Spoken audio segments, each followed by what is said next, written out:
Good to see so many people from East Side this morning, and now a good number of you from other congregations have come to help us out. Thanks. What a joy it is to be with so many people. As I was talking to Jerry this morning, I just don't think there's any place where they sing better than they do here. I shouldn't say any place where you sing better. It's when you're away and you're in small congregations, to hear 200 people joining their voices together to praise God, it sends chill bumps up and down your spine a bit. So don't take it for granted. I don't think you do. Thank God that you have so many people with whom you can praise God together. Sometimes when we're reading the Old Testament, we read things that make us scratch our head. Why did God command that? It seems almost bizarre. Some difficult text in the Old Testament. Modern atheists, you've probably heard the name Richard Dawkins, people like him, they like to get sarcastic about those texts, put the worst possible spin they can on them, and then use that to try to slam our faith. And I think these types of attacks are having their effect. I think some young people are using some of these accusations against the Bible, the Old Testament in particular, as justification for losing their faith and departing from it. And so we're going to ask ourselves the question today, are all of God's commands in the Old Testament moral? Now this is, as you can imagine, a bit of a heavy-duty topic, and yet some people who are close to me are struggling with some of these things. And I have a feeling that others are. I don't think I've ever heard a lesson on this type of a topic. So I hope it'll be helpful to us, especially to some who may be struggling. Now, of course, in a short lesson like this, we only have time to briefly summarize some important points. If you want to look more deeply into it, I would recommend this book, Is God a Moral Monster? You can find it anywhere, but he takes on with a lot of detail, a lot of the texts that people use to try to twist and attack the Bible. We're going to divide this lesson into two parts. The first part is probably the most important part. And I don't want you to leave after the first part. Stick around. The rest is important too. But we're going to talk about some important general principles when dealing with difficult Old Testament texts before we actually get into them themselves. And then we're going to analyze some of the toughest ones, especially in light of those principles that we've given. So when we're talking about the tough text in the Bible, these are some of the accusations that are usually made. The Old Testament is against women. God promotes slavery in the Old Testament. We may mention the New Testament a little bit as well. And what about all those texts in the Old Testament where God commands violence? Can we harmonize those texts with the concept of a loving God? So that's a little bit of a preview of what we're going to be talking about. First of all, let's go to those essential, and I'm going to underline the fact, essential preliminaries as we take on those tough texts.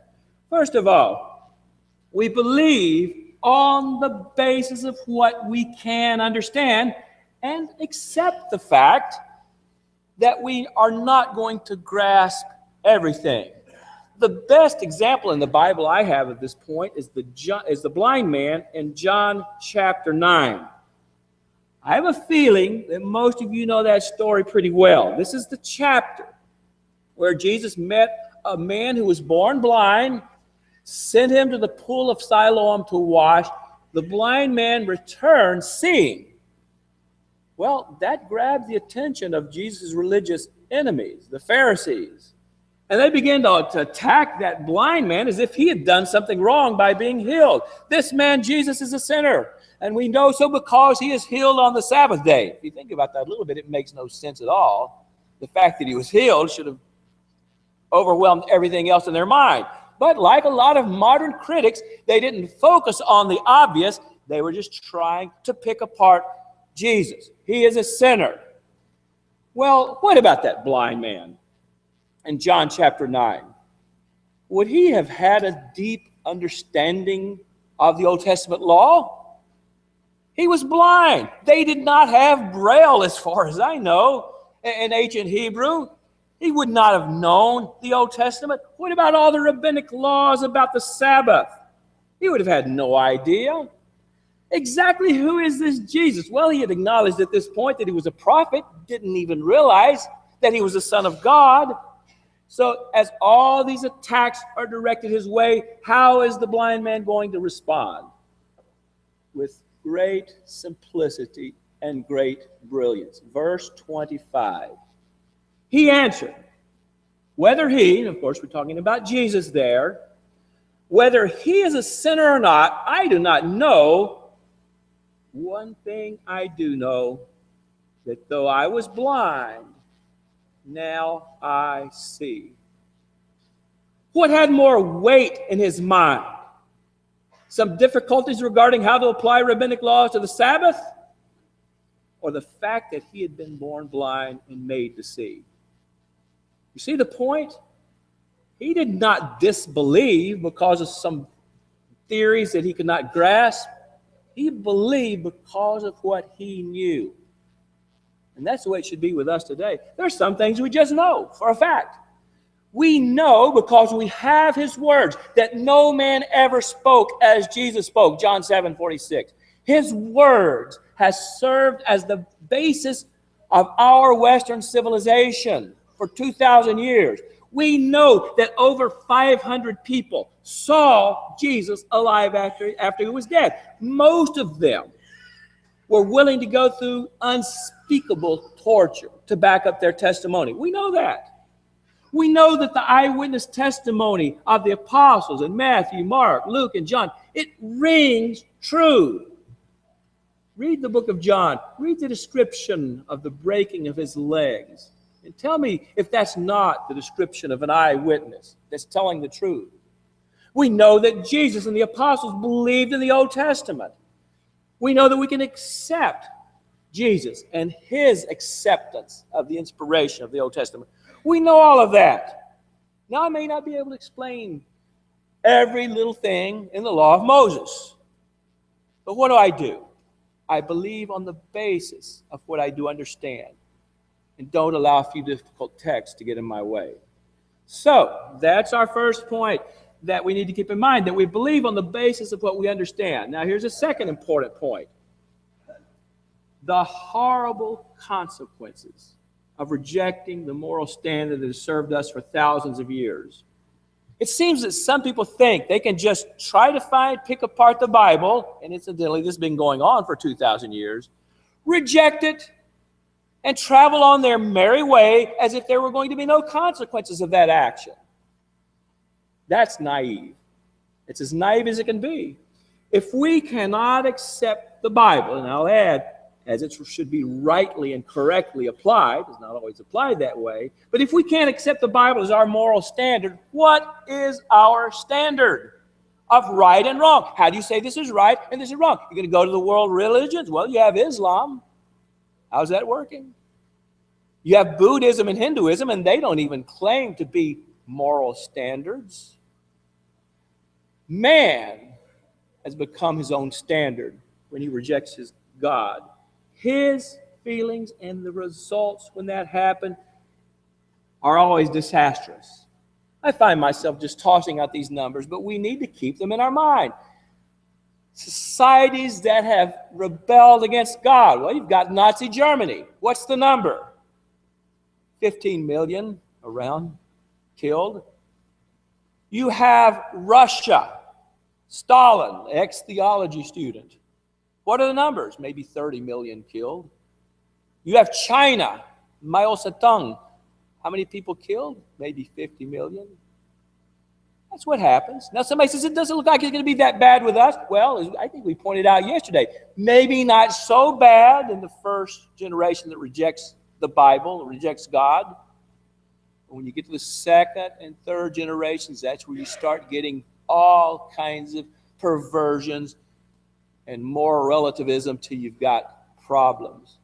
Man just doesn't function well without God's standard. The further you will get away from God's standards, the worse it's going to be, both culturally and individually.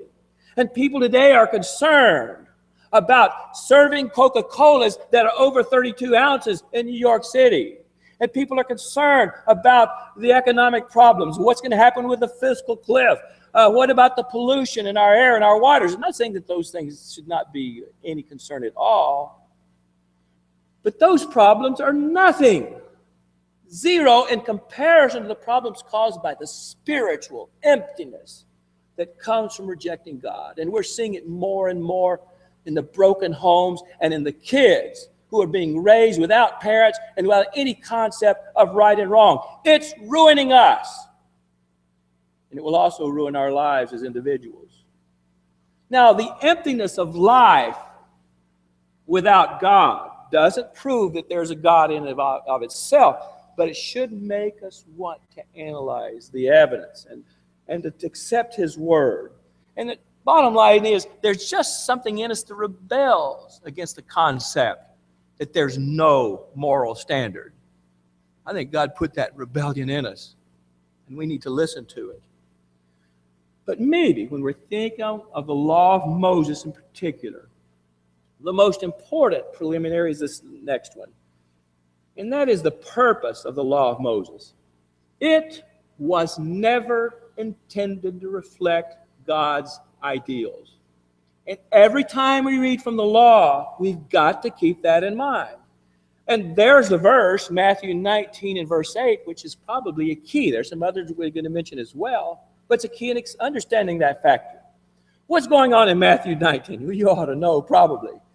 This is where Jesus has a conflict with the Jews about divorce. We'll read from the beginning in verse 3 to get the context. The Pharisees came up to him and tested him by asking, "Is it lawful to divorce one's wife for any cause?" He answered, "Have you not read that He who created them from the beginning made them male and female?" Notice where Jesus is going for his answer. He's going to the law of Moses. He's going to the very beginning. Verse 5, and said, "Therefore a man shall leave his father and mother and hold fast to his wife, and the two shall become one's flesh." That's the beginning, Genesis 2:24. And he goes on in verse 6, "So they are no longer two, but one flesh. What therefore God has joined together, let not man separate." Well, that's what Jesus said about divorce, and he made his application from it. But we know that the Jews he was talking to were not content with that. They said to him, "Why then did Moses command one to give a certificate of divorce and to send her away?" The answer in verse 8 is of great importance even for us today. Verse 8, Jesus said to them, "Because of your hardness of heart, Moses allowed you to divorce your wives. But from the beginning, it was not so." Why did God tolerate and regulate something that was not His ideal? Because of their hardness of heart. We're talking primitive culture, a culture that had gone a long way away from God's original. God's purpose is to take them now, and with this law of Moses, as a kind of a stopgap measure, take the Jews, prepare them to return back towards His ideal regarding marriage, and especially to be willing to accept Jesus Christ. This is a point that both the Jews and the new atheists just don't understand. The law of Moses, written to a hard-hearted people, not meant to reflect God's ideals. Now, there's some other passages that point this out as well. Look at Hebrews chapter 8 and verse 13. This is a text that's given to us just after the writer quotes Jeremiah 31, talking about the new covenant that God was going to make with His people. It's kind of a summary, an application taken from the previous verses. The writer says, in speaking of a new covenant, he makes the first one obsolete. And what is becoming obsolete and growing old is ready to vanish away. You get the point? Law of Moses reflects God's ideal? No. Law of Moses, written to hard-hearted, primitive people, designed. We used to talk in automobiles, pre-planned obsolescence. Law of Moses had its pre-planned obsolescence. God wanted something better for his people, and we get it in Jesus Christ. I'm going to give you an illustration and then a text to back it up. Now, this illustration has a germ of truth and a germ of Gardner in it, but I think it'll help us understand. I've read as a young man about missionaries, in quotation marks, that went to a very primitive place, New Guinea, just to the north of Australia. The tribes were so primitive and backwards that they just constantly were killing each other. If there was a problem, the way to settle the problem, almost any type of problem, was just to kill the fellow you had a problem with. So that is the world to which these Westerners came. Well, what would you do if you went there? And you see all these people killing each other whenever there's a problem. You might say, could we have a court system based upon English common law with lawyers and a prosecutor and a jury and a judge? Would those people be ready for that type of problem resolution? I think they might even try to think of something like this. No, stop killing each other. Tell you what, if you in this village have a problem with you in this village, get your best wrestler. Let's get him out, and whoever wins the wrestling match wins. And maybe that would be a good substitute for just killing everybody. Now, would that be an ideal judicial system? Get Hulk Hogan or someone, you can tell how old I am now when I'm referring to wrestlers by name. Get some big wrestler and say, we're going to straighten this out right here on the wrestling match. That would not be ideal, but it would be a lot better than killing everybody in the opposite village. I think something like that's what's going on with the law of Moses. Yes, it's from God, but who's it for? People who just weren't in the position to accept God's ideal. And that's what Galatians 3 says, isn't it? Galatians 3, talking about the law. You remember the word, the old King James Version word is the word that comes to my mind. The law was a tutor, T-U-T-O-R, not a horn tutor, a tutor, someone who teaches to bring us to Christ. Now, I'm not sure if this is the full idea in the text, but a tutor is someone who does remedial work to help children come up to speed if they're behind on, and we usually say math, that's what they're usually behind on. What they teach is remedial. It's not grade level. What's the law of Moses? Remedial, not grade level. It was to take the Jews incrementally, step by step, towards civilization and an understanding that would help them, at least those who are spiritually minded, accept Jesus Christ and his ideals. So those are some very important things to keep in mind when analyzing these tough lessons. I hope I'm not getting over everybody's head. I don't think I am. I've got good attention. This is a heavy topic, heavy duty, but I think you're with me. Well, it may be getting a little heavier now. Let's go to the second part of the lesson. And we'll start taking these accusations that are made against the Old Testament one by one. Is the Bible sexist? Does the Bible condone slavery? What about all the warfare? Now, I'm not going to answer every doubt that you may have about every text, but I think we can show that there are some explanations, maybe give some that you didn't know about. Some have pointed out that if we had a better understanding of the Hebrew language and the Hebrew culture, that some of these difficulties would be even more easily resolved. The Hebrew language is a toughie, and there's some words, I think you read along sometimes and you see the little note beside, it says the exact definition of this word we don't know. There's so much we don't know, that would help us as well. Well, here's the first question. Is the Bible sexist? Another way to say it is the Bible, and especially the Old Testament, against women. The answer is no. But I know you want some explanation, so we'll be giving them to you. First of all, before getting into some of the tough texts, notice how the Old Testament elevates women. Women were badly treated 2,000 years before Christ. They were often treated as property among primitive tribes.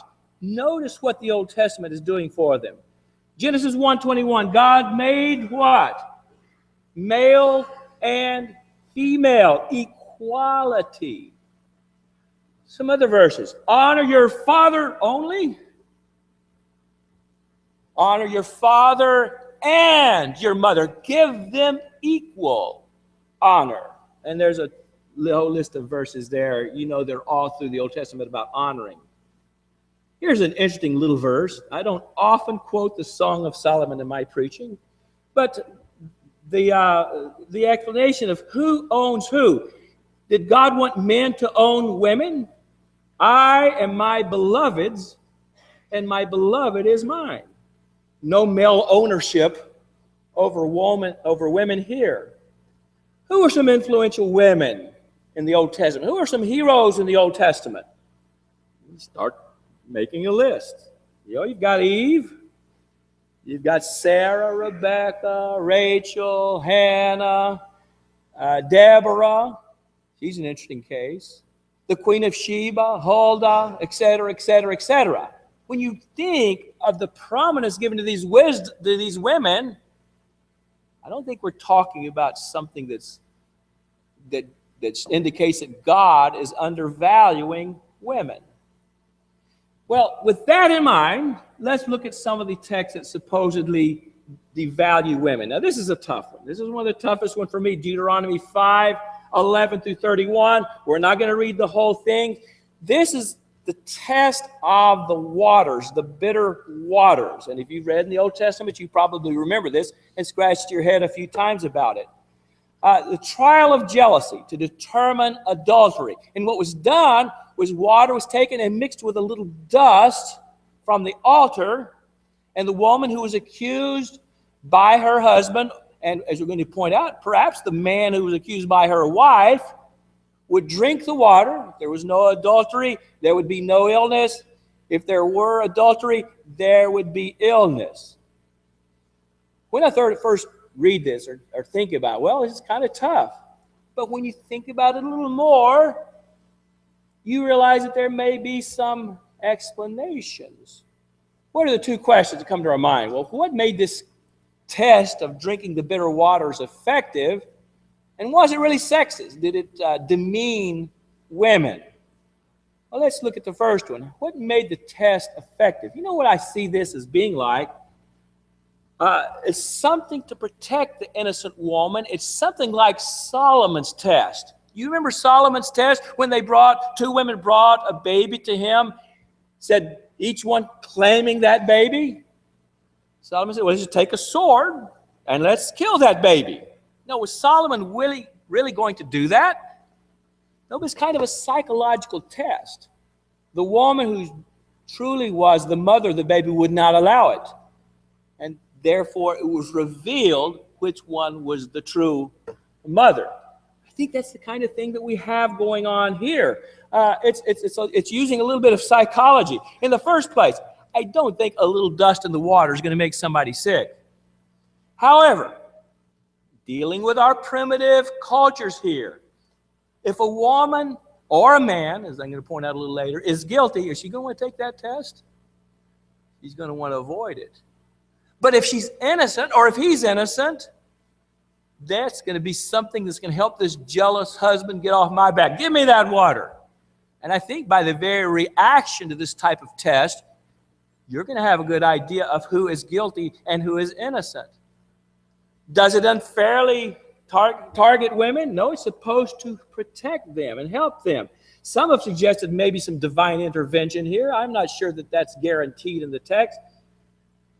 So, though there's some things we may not understand when we think of it a little longer, these are some things that might explain it. Well, if you look at the context, start reading before verse 2, verse 6, later on. we're dealing with principles that apply equally to males and females.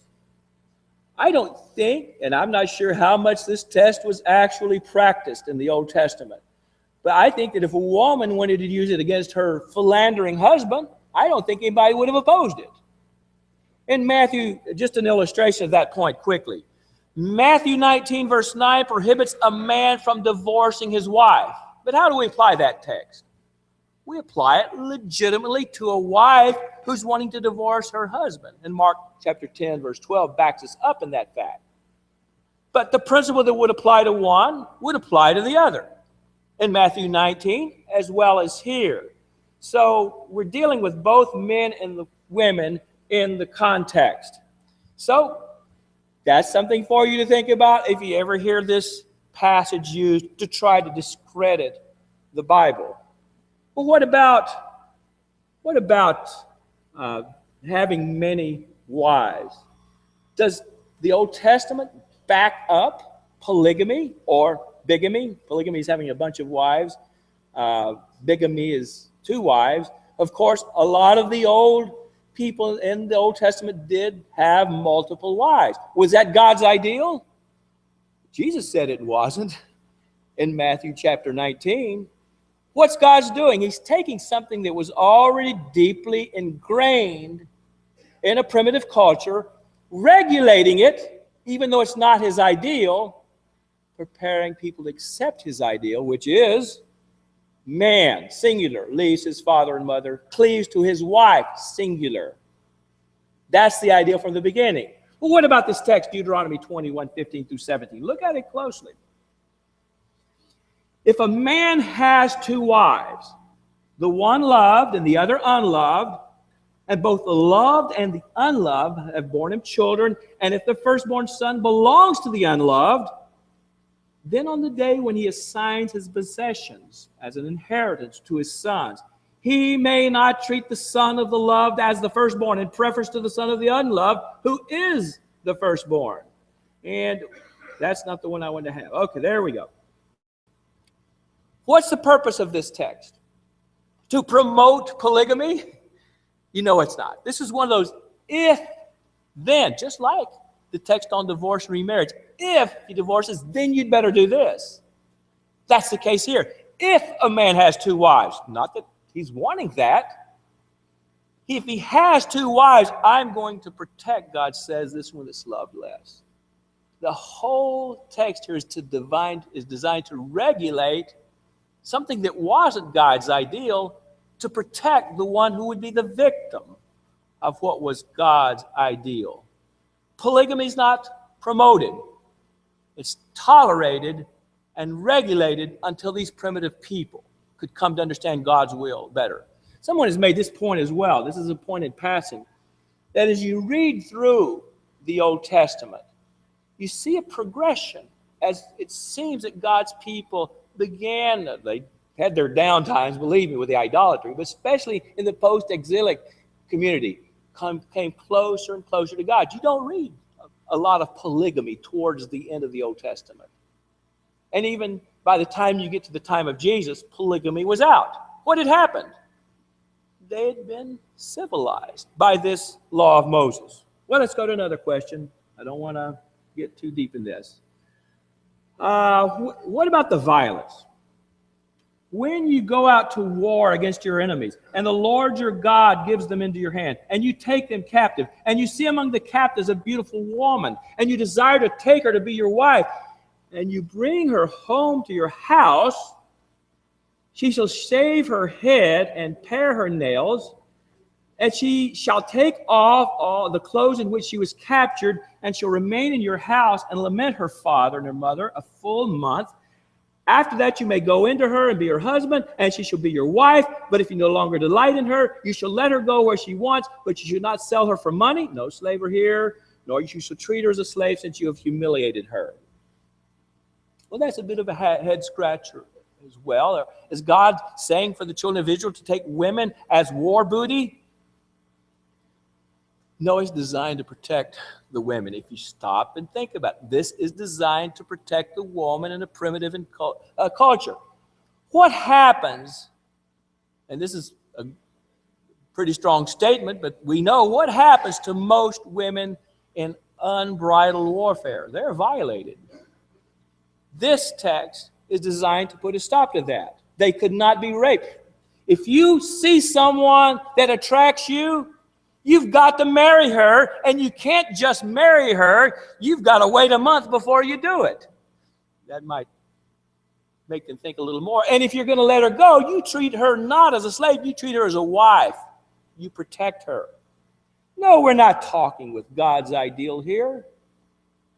We're designed with regulations for a hard-hearted, primitive people so that later they could operate at a higher level. Well, quickly, I'm thinking this is getting a little heavy duty. You know, you can see the reaction of the people watching. Sometimes you get a little bleary-eyed, but most of you are hanging in there with me. Does the Old Testament promote slavery? No. Notice these texts. If these texts were followed, there would be no slavery. Exodus 21:16, whoever steals a man and sells him, or anyone found in possession of him, shall be put to death. If they had applied that in the pre-Civil War South, there would have been no slavery. Deuteronomy 23:15 and 16, you shall not give up to his master a slave who has escaped from his master to you. He shall dwell with you in your midst, in the place that he shall choose within one of your towns, whatever suits him. You shall not wrong him. What about runaway slaves? They are not to be returned. There were great rights and privilege given to Jewish slaves. Now, here's one thing we need to point out, a big important asterisk right here. When we think of slaves, often we think of those who are abused and beaten.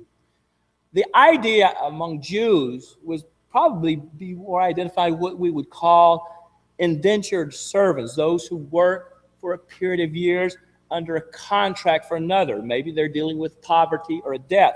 You remember what Jacob did to marry his wife? Most of us remember that story. He had to work 7 years for her. And then we got to see he had to work 7 more years. He was a little bit of what we're talking about here. Someone working to pay off a debt or to pay for something. In Jacob's case, a wife. This was a common setup in the ancient Near East. Not ideal, but that's the way it was. And all regulations in the Old Testament regarding slavery or servitude are designed to protect those who were under that.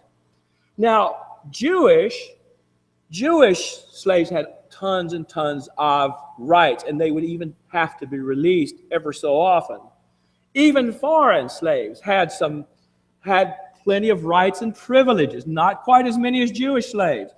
For example, a number of texts require kind treatment to foreigners. These are often quoted today in regards to the immigration problems, but there are a bunch of them like that. Naomi and Ruth were acquired by Boaz. They were in foreign indentured servants. Were they beaten and mistreated? No, he married her. So we're not talking the ancient antebellum South, and maybe even there it wasn't as bad as universally evil as far as mistreatment. The system is bad, but the mistreatment was always daily beatings. A descendant of Caleb, Shisha. You never thought you would hear about Shisha, but you're hearing of him right now. He gave his daughter to a foreign servant, Jartha. You know, sometimes you need to read those first chapters of Chronicles. You get a few little tidbits out of there. Not the easiest reading, but you can find things there. But what's the point? That there are regulations designed to protect slaves in the Old Testament. No promotion of it, regulation of something that wasn't God's ideal. I want to mention quickly the New Testament here, although we're dealing primarily today with the Old Testament. The Romans had a full-blown slavery system. It was worse than what anything like the Jews had. We're not talking indentured servants, where we're talking Roman slavery. Some were treated very harsh. You know, some of them may have been treated well. The New Testament gives principles which eventually overturned slavery. Look at a few of them. Jesus came to free the captives. We're talking primarily spiritually here, but there may have been a secondary way in which we're applying to physical slaves. Several texts talk about the fact that slaves, as far as God are concerned, are equal with the free. To save time, we won't read those texts. You probably know them. What are some other points we can get? In 1 Timothy chapter 1, verse 10, Paul, the NIV is very interesting. He condemns slave trading or kidnapping. So we have condemnation of that. In Revelation chapter 18, verse 13, we see Babylon condemned, probably Rome, for trading in the bodies and souls of men. Do you think the New Testament promotes slavery? Get it out and look it over a little bit better. It does not promote slavery. It doesn't, however, advocate social revolution as a way of dealing with slavery. Rather, we see that incremental approach, promoting love, promoting dignity, promoting equality, and that eventually overturned slavery. Even in our own country, we see our slavery eroded not by social revolution, but incrementally. If you're a history buff, and I think there may be a few of us left in this world, you may remember the story of John Brown. He was someone who tried with slow social revolution to overturn slavery. Didn't get very far. Abraham Lincoln tried the more incremental approach. And although we didn't take the Civil War and some other things, I don't want to rehash old history, but slavery was eventually overcome. Who was more successful, Abraham Lincoln or John Brown? Of course, you see the point. So don't let anybody tell you that the Bible, either the Old Testament or the New Testament, promotes slavery. There are regulations and principles given, but no promotion. But finally, what about violence in the Old Testament? Is there ethnic cleansing in the Bible? That's what Richard Dawkins says. A couple of things to keep in mind. A lot of the Old Testament texts which deal with violence is violence that was not accepted by God. You remember why David was not allowed to build the temple? Because he was a man of too much bloodshed. And yet, there are cases where God commanded violence, and that's what we're going to talk about as we close up the lesson here. But again, some points to keep in mind. The conquest of the land of Canaan was delayed from the time of Abraham. God did not think that they were bad enough during Abraham's days to remove them. It would not have been justifiable. He said, this is not going to happen. Your descendants will not take the land until the iniquity of the Amorite was full. Interesting to note that Sodom and Gomorrah were there then. They're about as bad as you can get. God still wanted that level to reach a higher plane before he would take that land away from them. How wicked were they? There were perversions. Their worship involved temple sex, bestiality, homosexuality, even child sacrifice, extreme violence. We have the god Anath reveled in gory violence. Sometimes societies reach a level of depravity that they need to be destroyed. And we're not talking ethnic cleansing. Some Canaanites were spared. We have Rahab. We have the Gibeonites. They accepted God's power and were spared. So it's not just a matter of ethnicity. It's a matter of deprivation on one hand and acceptance of the others. Here's what Paul Copan says about the conquest. It was unique to Israel at a particular point in time and was not to be repeated in later history by Israel or by other nations. Without God's explicit command, and thus his morally sufficient reasons, attacking the Canaanites would not have been justified. Well, let's briefly look at, and I promise you I will not be preaching this long the rest of the week. I'm usually a 30-minute to 35-minute guy, but you can see there's a lot of material here. So please come back later in the week.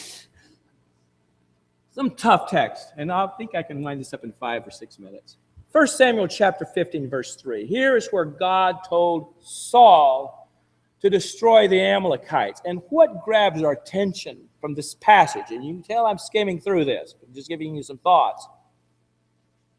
The Israelites were told to destroy even the animals, the women, and children are mentioned here. This is the only text in the Old Testament where children are mentioned. Who are the Amalekites? A morally depraved people who had attacked Israel again and again, especially when they were most vulnerable. There are several explanations given, and I'm not sure of all of them. One man pointed out that really we're talking about a military operation against a military garrison, and that we're talking an idiomatic expression here, destroy beasts, men, women, and children. That simply means clean them out in that military base. I'm not 100% sure of that, but that's something for you to consider. I think sometimes it's better to say, this is just one of those things I may not understand completely. Remember the first point we made. I don't understand this, I do understand that. I think maybe you can make this point, although I would not hang my hat completely on it, that sometimes societies reach a point of degradation. And can you imagine killing innocent little babies and sacrifice to God, where the best thing is just to wipe it out and start again? You can make that argument. If children were killed, where did they go? They went to heaven. Did not have to participate in the moral corruption of their society. You can make the same point when you talk about other Canaanite cities that were destroyed in the conquest. Jericho, Ai, and other Canaanite cities. In the case of Ai, and probably Jericho as well, we're not talking so much destruction. We're talking military destruction here. But I'm sure that there were some others involved in this matter. Numbers chapter 31, 17 and 18. Here we talk about the destruction of the Midianites. The Midianites, with their prophet Balaam, we remember that story from our childhood, tried at first to wipe out the children of Israel with curses. That didn't work. Then they tried to destroy the children of Israel with pagan sex rituals, and they were much more successful for that. So we have that as the context of the command here in Numbers 31 to destroy all of them.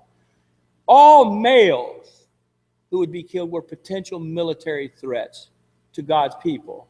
All non-virgin women could be moral threats. What had they just done? Tried to seduce the children of Israel. And in this case, the virgins were spared. They could more easily be integrated into Israelite society, and they were. According to some of the principles that we talked about earlier in Deuteronomy chapter 21, verses 10 through 14. Well, we've just flown through a few. My point is, there are explanations often to some of these difficult passages. And even if we don't have them all understandable, we can hang our hats on what we know. And all of these texts must be interpreted in the light of the fact that God was dealing with a very primitive and violent culture. He's moving them incrementally towards Him. He's trying to get them to separate from even worse cultures. And that explains so much of what's going on. One thing we can know, the world is evil, and there's a place for wrath against that evil. Somebody says you're giving the Bible the benefit of the doubt. Absolutely. If there's any book that has blessed our Western world and our civilization, it is the Bible. It's the fountain of love, peace, and purpose in the world. And how tragic it is when some people would take a few difficult verses, and we touched on a few of them today, and allow it to cause them to reject such blessings and to slide back into those shallow, empty lifestyles and lose their moral compass. Don't let that happen to you. Keep the moral basis. Keep with which you can teach your children the differences between right and wrong. If we don't, we're going back to Romans chapter 1, that ugly description of a society without God, a society without Him. So let's focus on those things that give us hope and faith. The only one that gives us hope is Jesus Christ. Do you have Jesus Christ? There's some things you can know about Him. Even if you don't understand the test of the bitter waters, you can know Jesus. You want the newness of life that he gives? You need to be baptized in him, buried with him in baptism, rise to walk up in newness of life. Let us know if we can help you. Let's stand now and sing the invitation song.